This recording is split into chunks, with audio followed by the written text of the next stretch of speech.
Hi there, this is the BOSCH GLM400-25C laser distance meter. I just bought this recently. Join me in this video as I unbox the package, do a detailed review and demonstration of the instrument. I have set up a very simple test scenario with two walls, and we'll use this to demonstrate the main features of the instrument. It will be a step-by-step detailed walkthrough, so if details is not something for you, then you probably want to skip this video. Let's unbox this GLM400-25C laser distance meter. It comes supplied with 3 AA batteries. There is a user manual, a manufacturer certificate, and a supplementary user manual entirely in the Chinese language. A protective hard case. It is pretty good. Has a clip at the back, and the case is actually stiffened for protection. This is the laser distance measure.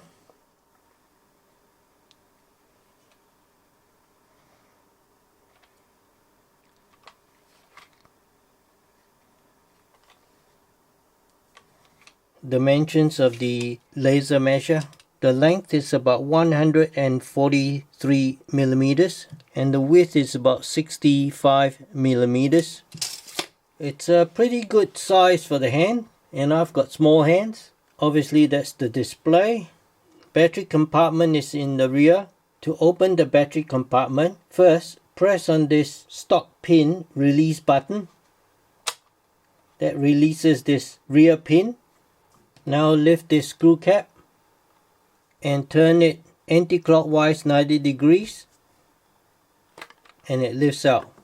I've put in 3 of my Fujitsu low self-discharge nickel metal hydride batteries. These are AA size batteries.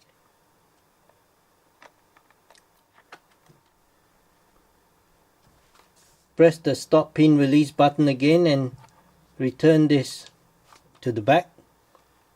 This is the power on button. Press and it turns on, and the display color and resolution is very good. It's pretty detailed. This is the left soft button and this is the right soft button.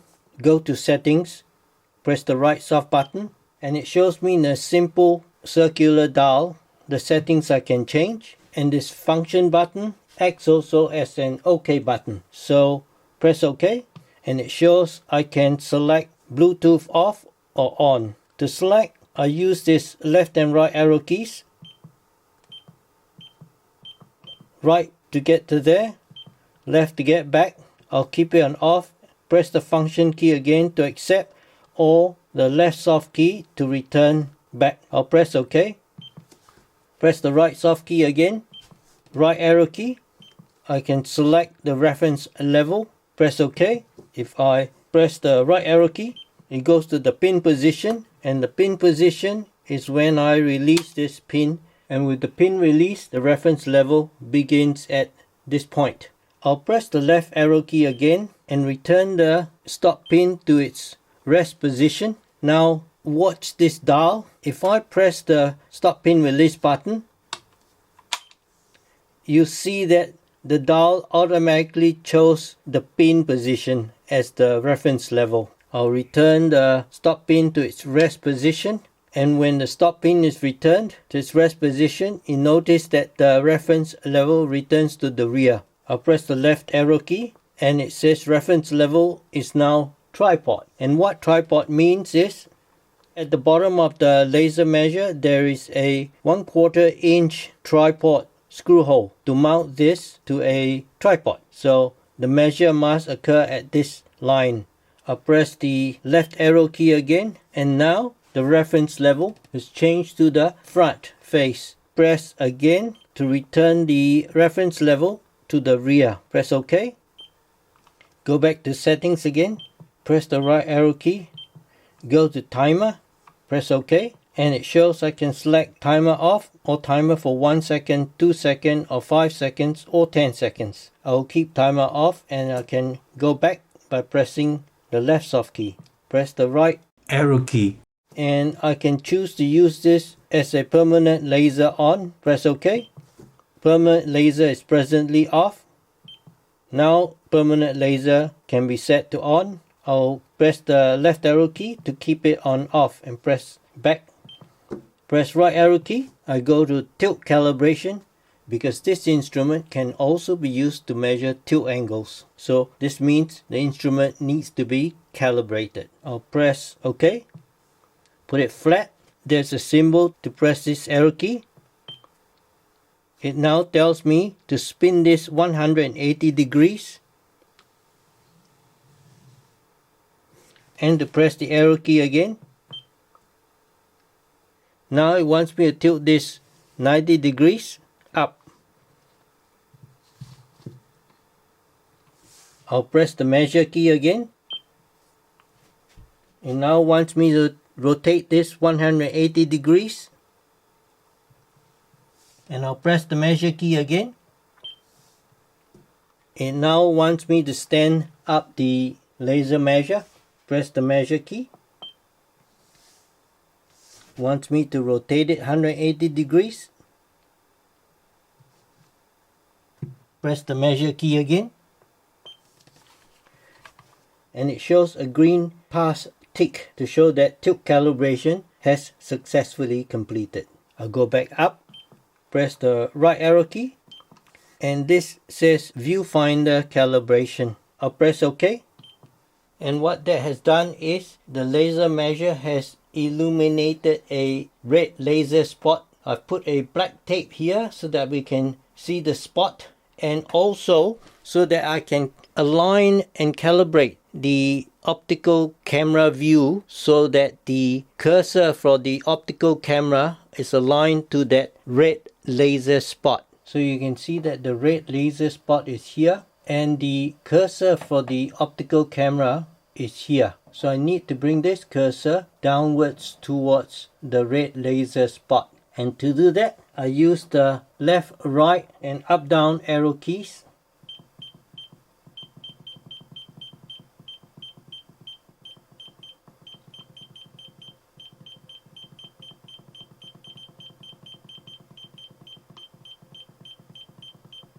Okay, I think that's perfectly aligned now. To accept the change I've done, there's a tick mark for the left soft key. I'll click on that. Press the right arrow key. I can go to Tool Settings, press OK. To choose the language, press OK. There's multiple languages. I'll stay with English. Press left soft key to get back up. Right arrow key. Press OK to set the date and time. It's year 2026, January. Day is 15th. Time now 18 hours 34 minutes. I want the date format in day, month, year, and time format to be in 24 hours. Left soft key to accept. Measurement unit, press OK. I can choose different measurement units. I will choose metric meters. Press left soft key to go up menu. Angle unit, press OK. I can choose decimal degrees or other measures of angle. I'll stay with decimal degrees.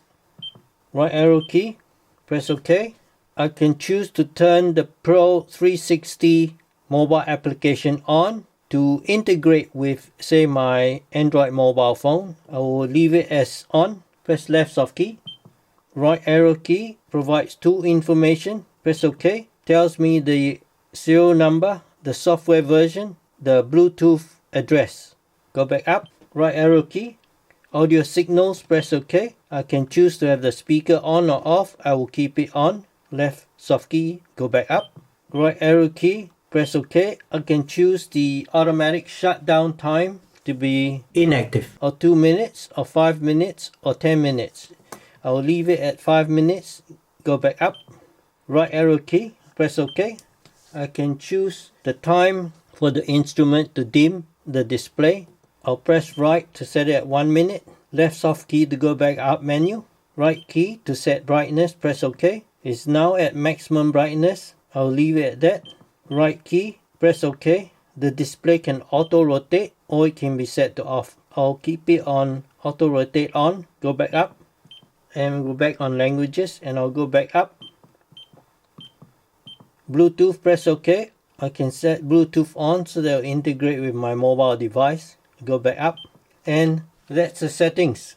I have a simple setup here to demonstrate how to use the laser measure in direct measurement mode as well as indirect measurement mode. This wall here is 1 meter away from the face of this timber block. The height of this black tape here is about 540 millimeters from the bottom. So first direct measure, press function. I want to measure length, press OK, and I will be measuring length from the base of the laser measure.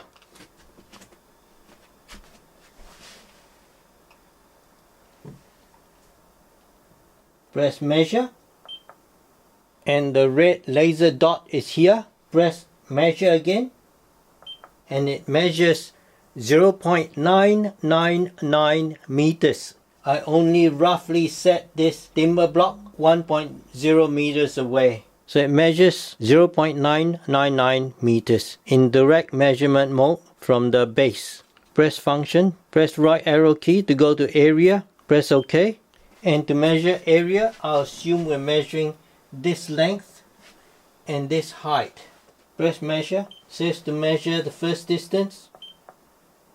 First distance measured as 0.999 meters. Now I hold it at the top and press the second measure. Second measure, the height 0.550 meters. Total area calculated 0.550 meters square. So that's just measured the area.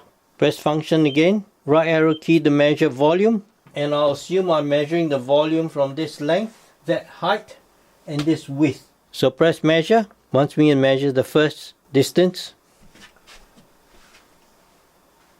I'll measure the length, press measure. Length is 0.999 meters. Measure the height, press measure. Height is 0.551 meters. Measure the width, press measure. Width is 0.440 meters. Calculated volume is 0.242 meter cube. I find this functions very useful. My previous Bosch laser distance measure was very simplistic. It only measured distance because it was probably about more than 10 years old. Next function, right arrow key, indirect measurement. So I want to measure this height, but assume that it's not accessible for me to measure this height directly. I have to measure it indirectly. So the way to measure it indirectly is to measure slope distance to this black tape. Press OK to get indirect measure function. The first function is to measure indirect height. Press OK. What I need to do is measure from the tip of this timber block with the base of this laser measure here, and I want to measure the height of this black tape to the base. I want to aim at that black tape. Press measure to get the laser dot. Now I aim the dot at the black tape. Press measure again to get the reading. And that's the reading. It says that the measured distance is 1.137 meters and the angle is 27.7 degrees. And the vertical height is 0.529. If I'm not sure what the procedure is to measure indirect height, there is a help button. Press the right soft key. First image shows I want to measure the height. I point the laser measure at that point and it will measure the distance as well as the angle in order to calculate the height. Press OK on indirect measurement again. And this time I want to measure indirect length. Press OK. I want to know the horizontal distance from here to there. The base here. Press the measure to get the red laser dot at the same level as that black electrical tape. Then press measure again. And it tells me the measured distance is 1.127 meters. The angle of inclination 28 degrees. And the horizontal distance 0.995 meters. Press function again. OK to indirect measurement. Press the right button. Now I want double indirect height. So I want to measure the vertical height by measuring two slope distances to the base and the top of that vertical height. Press OK. Assume I'm here at this point and I will measure to the top of that black tape and press measure. And then I'll aim the red dot at the base of that wall and press measure again. This time the first slope distance is 1.046 meters, the second slope distance 1.036, the angle is 29.8 degrees, and the height is 0.535 meters. Press function again. OK to indirect measurement. I can measure the slope of a trapezoid. Press OK. Assume I want to measure this trapezium. The top here slopes down to this spot here, down the side, along the horizontal, and back up here. To do that, I choose the function to measure trapezoid. Press OK. First measure the horizontal distance. Press measure to get the laser dot. Press measure again to measure the distance. Horizontal distance 1.006 meters. Next measure this vertical distance where the black tape is. Press measure. It gives me the first height of 0.471 meters. Measure the second height at this black tape. Press measure. It gives me the second vertical height of 0.552 meters. Therefore, that calculated slope distance is 1.009 meters. It's really very convenient to use. Next function, I can calculate wall area. Press OK. So assume I want to calculate the area of this wall here and the area of this wall here. So on my instrument, on function wall area, press OK. And it says H is the first measurement I need. So I'll measure the height of the wall, assuming that the walls have the same height.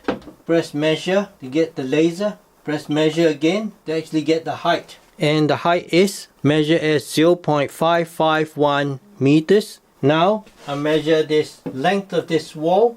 Press measure.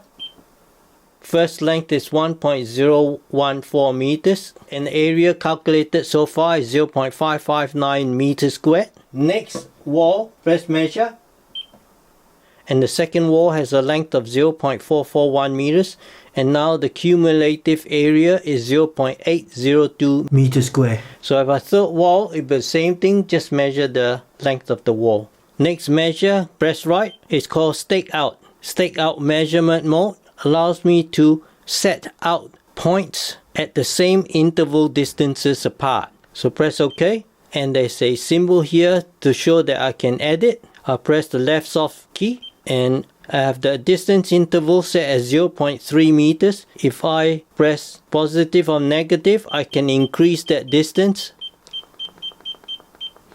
but I will keep it at 0.3 meters. Then press left soft key to accept. It will show the interval as 0.30.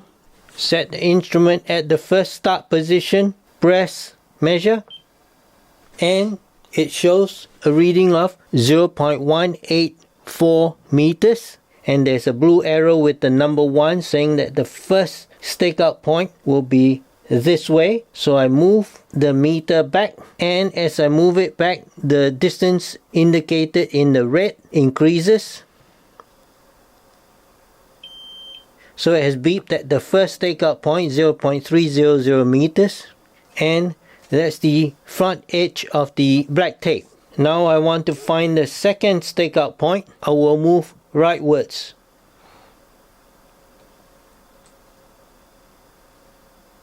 And it now shows me that the distance is increased to 0.349 meters. I'll keep moving the instrument rightwards. And notice now there's a blue arrow to the right which says that the second stakeout point, number 2, is that direction, and the distance at this point is 0.471 meters. So I'll keep moving rightwards in the direction where the blue arrow with the number 2 indicates.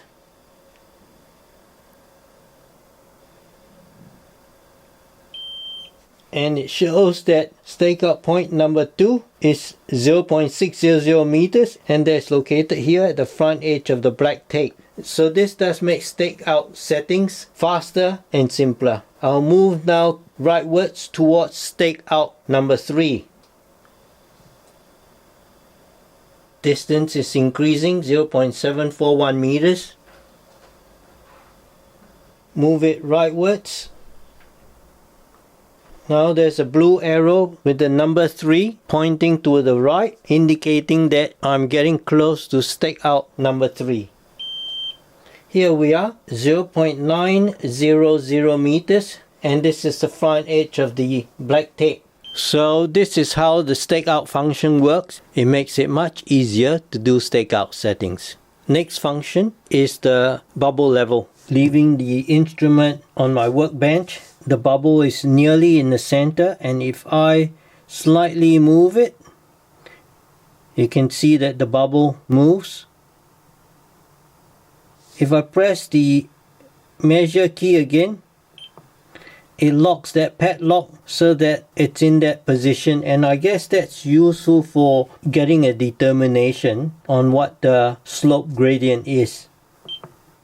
Press again to unlock. If instead of lying the instrument flat on its back, I now turn it on its side, what happens is that it becomes a vertical angle inclinometer. So that's useful as well. Go right, click on continuous measurement, and with continuous measurement, I press the measure button and the laser is continuously measuring the distance. It says presently 0.762 meters. If I move closer, the distance shortens. If I move backwards to the right, the distance increases. This is what continuous measurement does. Click function, click right, and I'm back to length. So these are all the major functions of this laser distance measurer. I like it. I'll now demonstrate how to use the BOSCH Measure On application on mobile phone to work with this laser device. Go to settings, click on Bluetooth, press right, click Bluetooth on. Now Bluetooth is activated and there's a Bluetooth symbol here. On my mobile phone I have the BOSCH Measure On application. Click on that. I've connected to the laser distance measure. There's an icon here. Click on that icon and it shows my BOSCH GLM400C device. I click on measure distance. Click OK. That turns on the red laser dot. I press measure and that remotely activates the device to measure the distance, 0.586 meters. I haven't tested what else this can do, but in the first instance it measures a linear distance and the distance is displayed on the mobile device. That ends my detailed demonstration of this laser device. I really like it. I think it's very useful. I was surprised though that with this particular model, Bosch did not supply a lanyard and said that that was an accessory that had to be bought. I do hope you found this video useful and interesting. Do hit the like button and subscribe to my channel for more and help the channel grow. Thank you so much.